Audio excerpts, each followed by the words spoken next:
কোরআন যখন আসে মাদক খাইতে পারে না, দুর্নীতি করতে পারে না, সুদ খেতে পারে না, ঘুষ খেতে পারে না, জেনা করতে পারে না, ব্যভিচার করতে পারে না, আনডিউ প্রিভিলেজ নিতে পারে না, তখন তারা চিন্তা করে রাজনীতি করি তো টাকা খাওয়ার জন্য, খাইতেই যদি না পারি তাহলে রাজনীতি করে করবোটা কি?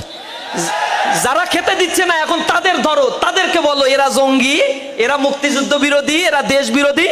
অথচ স্বাধীনতার পরে 54 বছরের ইতিহাস সাক্ষী, এদেশে 54টি বছরে এদেশের স্বাধিকার জন্য, এদেশের সার্বভৌমত্ব রক্ষার জন্য সামনের কাতারে থেকে জীবন বিলিয়ে দিয়ে কারা নজরানা পেশ করেছে, এ বাংলার ইতিহাসটা সাক্ষী দিচ্ছে।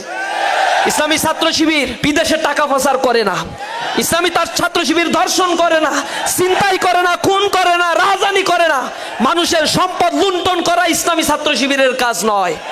ইসলামী ছাত্র শিবির মানুষকে ডাকে সুশীতল এক কালামুল্লাহর দিকে, যে কালামুল্লাহ মানুষকে একমাত্র মুক্তি দিতে পারে।